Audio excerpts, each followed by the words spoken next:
Un voyageur atterrit à Alger, descend dans le hall des arrivées et prend le métro jusqu'à la place des Martyrs. Ce n'est pas encore possible, mais les 9,5 km de tunnels qui rendront cela réel sont déjà creusés. Depuis décembre 2024, la capitale vit sous un plan de bataille en 4 couleurs. Blanc pour le vieux bâti, jaune pour la circulation, vert pour elle, écologie, bleu pour la mer. Alors où en est-on vraiment? Chantier par chantier, voici ce qui est livré, ce qui avance, et ce qui n'existe encore que sur le papier. Le 16 décembre 2024, au Palais de la Culture Moufdi Zakaria, une vision stratégique de développement et de modernisation de la capitale était présentée devant le président Abdelmadjid Tebboune. 4 plans de couleurs, qui structurent depuis toute l'action publique dans la wilaya d'Alger. Dès janvier 2025, la wilaya installait les commissions chargées du suivi des plans jaunes et bleus. Entre l'annonce et le béton, il y a un espace qu'il faut mesurer. Certains de ces chantiers fonctionnent déjà. D'autres avancent semaine après semaine. D'autres restent à CIMAL, état D, études, et il faut le dire aussi clairement. Le métro d'Alger. Le métro relie aujourd'hui la place des Martyrs à Haï El Badr, avec 2 antennes vers El Harash et Aïn Nahadja. Un réseau court, mais massivement utilisé. En 2024, il a transporté plus de 50 millions de voyageurs, soit environ 150 000 par jour, selon le directeur général de la société d'exploitation, Reda Loumi. 3 extensions sont en construction en même temps. La première relie El Harash à l'aéroport international Ouari Boumedienne, sur 9,5 km et 9 stations, avec l'aéroport pour terminus. La deuxième prolonge la ligne d'Aïn Nahadja vers Baraki, 6 km, 6 stations, au cœur des communes les plus peuplées du sud algérois. La troisième pousse le métro de la place des Martyrs vers Bab El Oued. Sur les 2 premières extensions, le gros œuvre est terminé. Le 15 juillet 2025, à la station du pôle universitaire d'El Arak, ont lancé les travaux du système intégral, signalisation, alimentation électrique, ventilation, billettique, escalier mécanique. Pour Aïn Nahadja, Baraki, cette phase D, équipement est supervisé par l'américain Hill International, avec l'entreprise Métro d'Alger. 23 rames supplémentaires ont été commandées.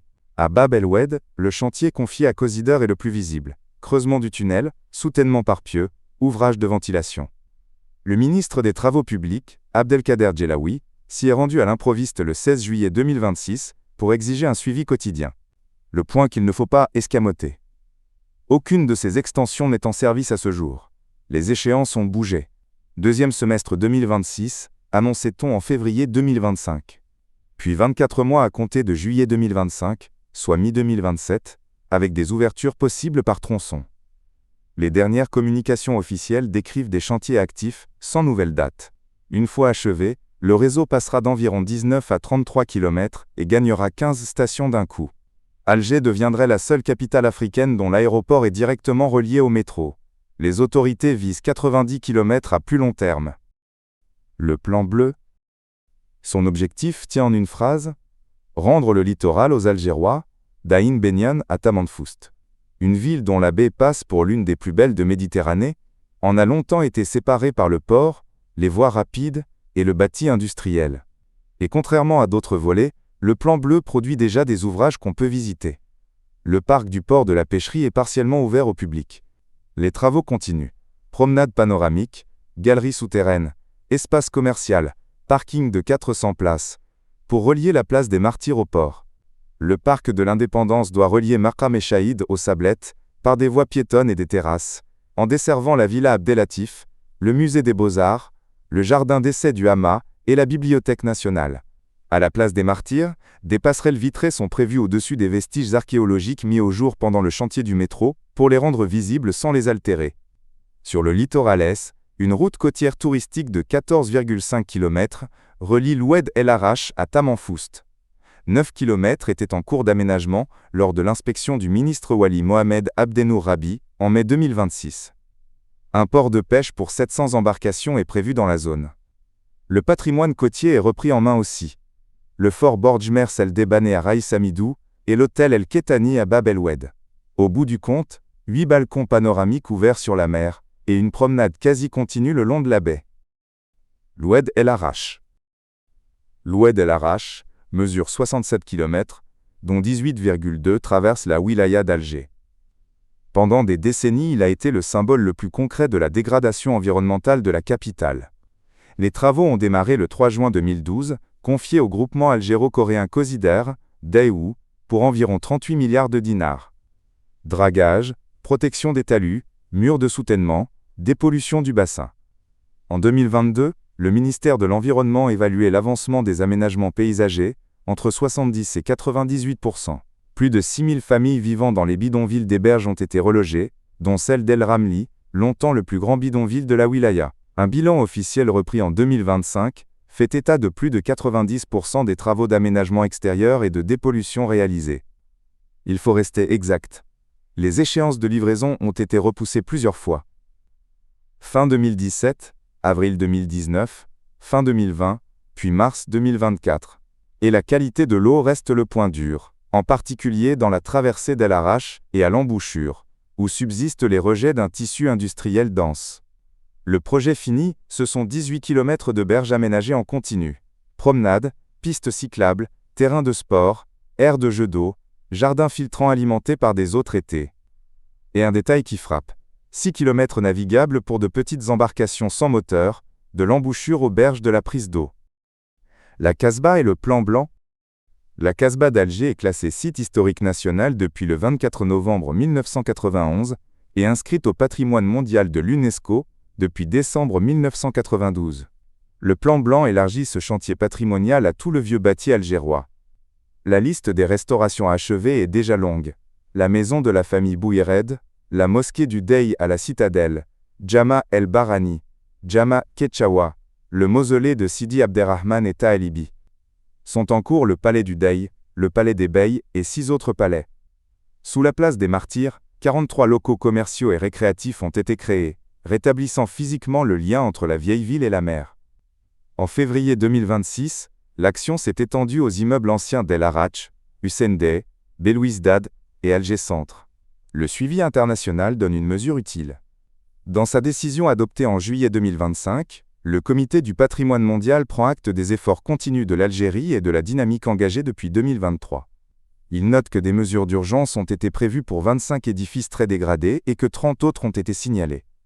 Il demande que l'inventaire de l'état de conservation soit complété, que le plan de sauvegarde révisé lui soit soumis, et qu'une structure de gouvernance unique et autonome soit enfin mise en place. Un rapport actualisé est attendu d'ici le 1er décembre 2027. L'objectif, lui, est clair. Une Casbah qui redevient un quartier vivant et visitable, pas un décor menacé.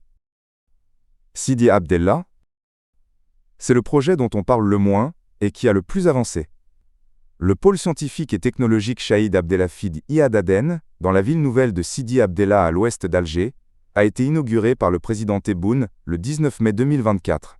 87 hectares, des écoles nationales supérieures dédiées aux mathématiques, aux nanosciences, aux systèmes autonomes et à l'intelligence artificielle, pour une capacité annoncée de 20 000 places pédagogiques. Le site porte le nom d'Abdelhafid Ihad-Aden, premier Africain diplômé en génie nucléaire, militant du Front de Libération Nationale, mort en 1961 dans le crash d'un avion transportant plusieurs ingénieurs algériens. Les avancées se comptent en date, ce qui est rare. Le 18 avril 2026, le premier cluster national de start-up dédié à l'intelligence artificielle et à la cybersécurité y a été lancé. Le 8 juin 2026, le premier centre des technologies et de l'innovation dans les systèmes d'enseignement virtuel a été inauguré, porté par les professeurs Elias Zerouni et Mustapha Kiati. Et le 29 juin 2026, École nationale supérieure d'intelligence artificielle et celle de mathématiques, ont vu sortir leur première promotion. Nouveauté à la rentrée, les bacheliers orientés vers ces écoles signent, avant inscription définitive, un engagement à exercer 5 années dans une administration, un établissement public ou une entreprise nationale après recrutement. Monorail et télécabine. Le plan jaune ne s'arrête pas au métro. Il prévoit 2 lignes de monorail totalisant 67 km, qui se croiseraient à la future gare multimodale de Bir Mourad Raïs pour relier l'est à l'ouest de l'agglomération. S'y ajoutent 4 nouvelles lignes de télécabine. Bab El Oued, El Biar, Champ de Manœuvre, El Mouradia, Grande Poste, El Biar, et Ruisseau, Garidi, Vieux Kouba, plus une nouvelle gare centrale ferroviaire. Mais soyons précis, les avancées sont encore administratives. Étude préliminaire du monorail a été validée, Les autorités travaillent avec le groupe chinois CRCC, et le contrat d'exécution doit suivre. Côté tramway, 2 opérations concrètes sont programmées. L'extension Ruisseau, la Concorde, et un raccordement d'1,7 km entre Borji-el-Kifan et les Bananiers, qui ferait gagner une vingtaine de minutes aux usagers. L'eau et le dessalement. Ce projet ne figure sur aucune maquette d'architecte, mais il conditionne tout le reste. La station Fouka 2, à Tipaza, inaugurée par le président Tebboune le 22 février 2025, dessert Tipaza, Alger et Blida. Elle a atteint sa pleine capacité de 300 000 m3 par jour, soit 300 millions de litres, et fonctionne de nouveau à plein régime en 2026 après une maintenance programmée.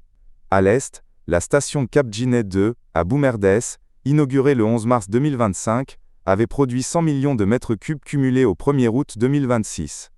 Sans cette base, aucun des parcs, jardins filtrants et promenades décrits plus haut n'est soutenable. 2 projets souvent cités méritent une mise au point. Le quartier d'affaires de Bab-et-Zouar n'est pas un projet à venir. Sa première pierre a été posée en 2006, et il accueille depuis longtemps sièges bancaires, compagnies d'assurance, hôtels et centres commerciaux. Des travaux d'embellissement et un parc urbain sont en cours, mais, échéance de 2029 qui circule vient de la présentation du plan Alger 2030, dans la décennie 2010, et aucun calendrier officiel récent ne la réaffirme. Sa vraie transformation à court terme, ce sera la desserte par le métro. Quant au port-centre d'El Hamdania, il n'est plus localisé à Cherchell. Le 9 juin 2025, le PDG de Serport, Abdelkrim Ghezal, indiquait que l'option de Boumerdès l'emportait, vers Délice ou Cap Djinet. Faisons la somme, honnêtement. 3 chantiers sont livrés et opérationnels. Le pôle scientifique de Sidi Abdellah, les stations de dessalement de Fouka 2 et Cap Djinet 2, et une partie du front de mer. 3 autres sont engagés et visibles. Les extensions du métro, la restauration de la Casbah palais après palais, et la route côtière de l'Est algérois. 2 relèvent encore de l'aile. Études, le monorail et les 4 télécabines. C'est un bilan de ville en travaux, avec ses retards et ses points durs. La qualité de l'eau de l'Oued El Arrache, la gouvernance de la Casbah, la date réelle du premier métro à l'aéroport. Rien de tout cela ne s'efface. Projetons-nous à la fin de la décennie. Un voyageur atterrit à Ouari Boumedienne et rejoint la place des Martyrs en métro. Il remonte au-dessus des vestiges archéologiques, sous une passerelle de verre. Devant lui la mer, avec ses balcons panoramiques. Derrière lui, la Casbah consolidée et ses palais rouverts. À l'est, une rivière redevenue rivière, avec des cyclistes sur ses berges. À l'ouest, un campus qui forme des ingénieurs en intelligence artificielle. Chacune de ces pièces existe déjà comme chantier ouvert, contrat signé, ou ouvrage livré. Il ne manque, pour l'essentiel, que la constance. Alger a mis longtemps à tourner le dos à sa baie. Elle est en train, lentement, de se retourner. Abonnez-vous à Algérie News en direct, pour suivre l'avancement de ces chantiers.